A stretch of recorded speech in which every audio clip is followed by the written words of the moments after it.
Hello everyone, आज के video में हम बात करेंगे New Zealand free work permit visa के बारे में। तो आज की इस वीडियोस में मैं आपको बताने वाला हूं कि देखो यहाँ पे दो टाइप के जो वर्कर होते हैं वो जाने के लिए एलिजिबल होते हैं। सबसे पहला वो होता है जो बंदा क्वालिफाइड होता है और वो इजीली ट्राई कर सकता है। दूसरा ये बंदा होता है जो काफ़ी टाइम से ट्राई तो कर रहा है लेकिन उसके कोई भी रिस्पॉन्स नहीं आते, और उसके पीछे का रीज़न क्या होता है वो भी मैं आपको बता रहा हूँ। एंड उस पर्सन को कभी ट्राई नहीं करना चाहिए, ना ही इस चीज़ में पढ़ना चाहिए। और मैं आपको बताता हूँ कि कैसे आप जस्टिफाई करोगे कि आप किस चीज़ के लिए बने हो, आपको प्रोसेस करना चाहिए या फिर नहीं करना चाहिए। ठीक है, एंड नहीं करना चाहिए तो उसके अलावा सब्स्टिट्यूट ऑप्शन जो है वो क्या बचता है आपके पास में। ठीक है, तो इस डिटेल वीडियोस में मैं आपको यही चीज़ें गाइड करने वाला हूँ और आपके टाइम भी बचेंगे और पैसे भी बचेंगे। तो वीडियो को लास्ट तक देखोगे तो हर एक चीज़ प्रॉपर क्लियर होगी। अगर कोई ऐसी चीज़ जो आपको समझ में नहीं आओ, आप डेफिनेटली कमेंट में पूछ सकते हो, तो ही मेरे को पता लगे और मैं उस चीज़ का रिप्लाई करूंगा। तो देखो, सबसे पहले बात करते हैं उस पर्सन की जो इस जॉब के लिए एलिजिबल होता है। देखो, कोई भी ऐसा बंदा हो जो क्वालिफाइड हो, उसने 10th किया हो, 12th किया हो, या फिर ग्रेजुएट हो, या फिर उससे एबव उसने स्टडी की हो, ठीक है, इस जॉब के लिए एलिजिबल होता है, यहाँ पे जाने के लिए एलिजिबल होता है।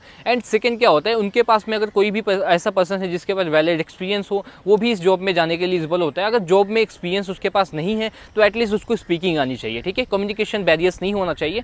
डेफिनेटली वो इस चीज में जा सकता है, वो अपने फ्यूचर को वहाँ पे दे सकता है और वहाँ अपना जो भी फ्यूचर है वो फ्यूचर प्लान को डिसाइड करके वहाँ पे अपनी ग्रोथ की जो अपॉर्चुनिटीज़ हैं उसको ग्रैब कर सकता है। ठीक है, तो इसके अलावा देखो क्या होती है कि आपको अगर वहाँ पे आइल्स और पीटी की डिमांड नहीं की जा रही, इसका मतलब ये नहीं है कि बिल्कुल आपको इंग्लिश नहीं आने चाहिए। ठीक है, क्योंकि आप हर बार फंसोगे वहाँ पे। तो इसलिए मैं आपको बता रहा हूँ कि कोई भी ऐसा पर्सन हो जो स्किल्स हो, टेक्निकल स्किल्स हो, या फिर उसको अच्छी चीज़ें आती हैं, वो अपनी फील्ड में एक्सपर्ट है, तो वो डेफिनेटली अप्लाई करके जा सकता है। ठीक है, फील्ड कोई भी हो सकती है, मैं आपको हर बार अपॉर्चुनिटीज़ बताता हूँ हमारे पास जो होती हैं, या फिर कंपनीज कौन कौन सी अपॉर्चुनिटीज़ लेके आ रही है, साथ में आपको डिस्कस करता हूँ, कंपनी की रिक्वायरमेंट्स भी बताता हूँ, तो उस अकॉर्डिंग आप देख सकते हो कि किस पोजीशंस के लिए आप अलाइन करते हो। ठीक है, अब सेकंड क्या होता है, वैसे पर्संस जो इस जॉब के लिए बिल्कुल एलिजिबल नहीं होते हैं, और उसमें कोई भी ऐसा पर्सन हो जो डायरेक्ट कंपनी से लाके आपको डायरेक्ट हाथ में ऑफर लेटर नहीं पकड़ा सकता, और बिना इंटरव्यू का कोई भी प्रोसेस नहीं होता है, या तो वो बंदा करा नहीं सकता या फिर वो झूठ बोल रहा है। ठीक है, आप खुद जाके सर्च कर लो, आप कंपनी के पास जाते हो, सर्च करते हो, वहाँ पे अगर आपको लिखा हुआ है कि भाई जो सिलेक्शन है वो इंटरव्यू बेस है,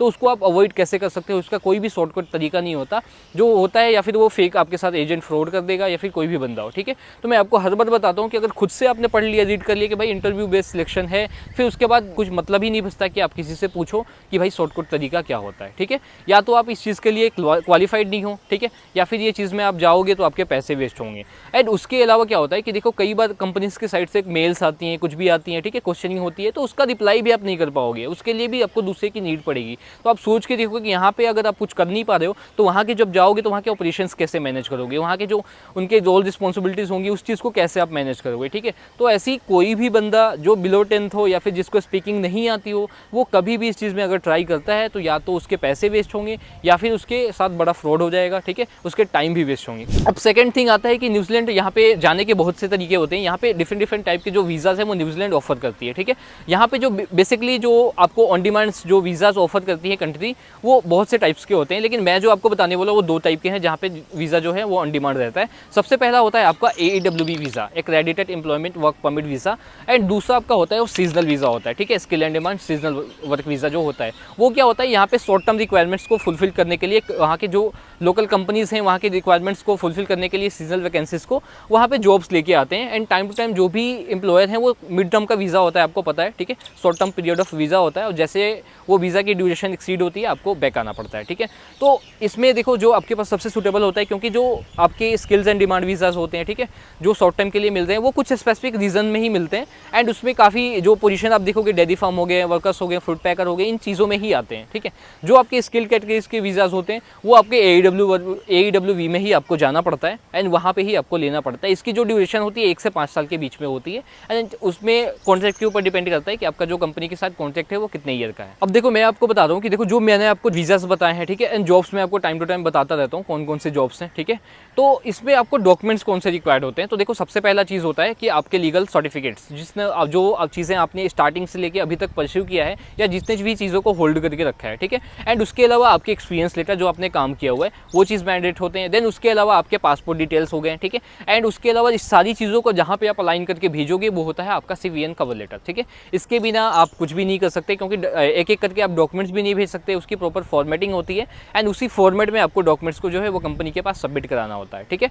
तो आपके CV एंड कवर लेटर जो है वो मस्ट होते हैं। वो चीज़ के ऊपर मैंने काफ़ी सारी टर्म्स में बात भी किया है, हर एक वीडियोज़ में भी मैं आपको टाइम टू टाइम बताता रहता हूँ कि CV एंड कवर लेटर काफ़ी मोस्ट इंपॉर्टेंट डॉक्यूमेंट होता है एंड उस चीज़ को आप देखो, हेल्प लो, कहीं से भी आप उठाओ, ठीक है। कंपनी की रिक्वायरमेंट को पढ़ लिया, मेरी वीडियोस देख ली, किसी और की वीडियोस देख ली, वहाँ से जाके आप प्रिपेयर करो, इजीली आपको इस चीज़ में हेल्प मिलेगा। आपको काफ़ी सारी अच्छी फॉर्मेटिंग भी मिल जाएगी, उसमें आप अरेंज करो, कंपनी की साइट से जाके इन्फॉर्मेशन लेके उसमें आप अच्छे से अरेंज करो एंड उसके बाद से आप अप्लाई करो। अप्लाई में क्या होता है कि देखो कहीं से भी आप गूगल में सर्च करोगे, गूगल में सर्च करके जाके आप अप्लाई कर लेते हो। अगर कई बार आजकल देखो क्या होता है कि ऑफर लेटर्स वगैरह भी आ जा रहे हैं, लेकिन उसके बाद से आपसे पैसे मांगे जा रहे हैं, ठीक है। तो आप इस चीज़ से अवेयर रहो। मेरे पास काफ़ी सारी कंपनीज आई हैं, ठीक है, बहुत से लोगों ने भेजा हुआ है जिनके ऑफर लेटर भी आ गए हैं और यहाँ से पैसे की डिमांड की जा रही है। तो ऐसी कोई भी जॉब्स जहाँ पे आप अप्लाई करते हो तो उस चीज़ को देखा करो कि वो कहाँ से है, जेन्युइन कंपनीज होनी चाहिए। आपको एटलीस्ट इन्फॉर्मेशन होनी चाहिए कंपनी के बारे में कि ये जो कंपनी एग्जिस्ट करती है या फिर नहीं करती है, ठीक है।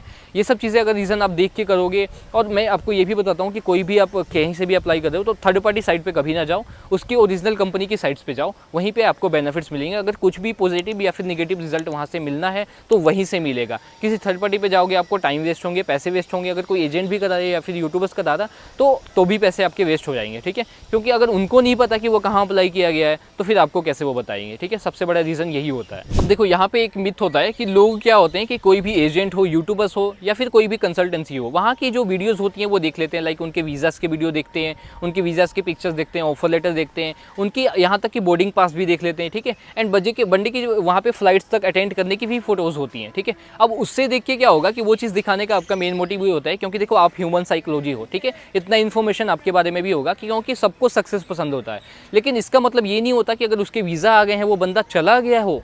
मैं मानता हूँ चला गया हो, लेकिन फिर भी इसका कोई भी गारंटी नहीं है या फिर कोई भी रिस्पॉन्सिबिलिटीज़ नहीं है। अगर कोई दे रहा है तो आप उससे पूछो कि मेरी क्या श्योरिटी है कि मैं भी ऐसे ही चला जाऊँगा। सबसे बड़ी चीज़ होता है, ठीक है।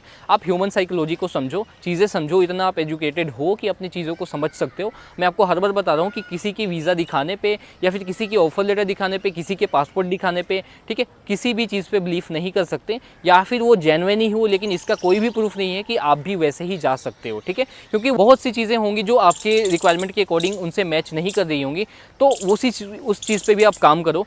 मैं आपको बोलता हूँ कि फिर आप बोलोगे कि भाई काम कैसे होगा, ठीक है, अगर वो भी चीज़ नहीं देखा जाए तो क्या देखा जाए, ठीक है।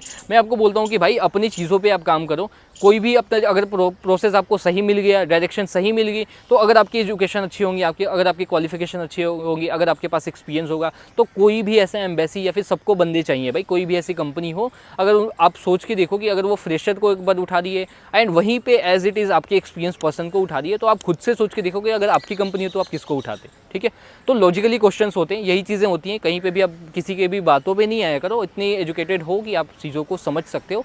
किसी के भी अगर आप मेरे से भी पूछते हो कि भाई किसके वीज़ा आ गए हैं वो दिखा दो, नंबर दे दो, तो भाई उतनी चीज़ें मैं क्यों प्रोवाइड करूँ, क्योंकि इसके पीछे रीज़न ये होता है कि भाई उसकी रिक्वायरमेंट अगर वो चला गया है तो वो अपने बेसिस पे गया है और इसका कोई भी प्रूफ नहीं होता कि आप भी चले जाओगे, ठीक है।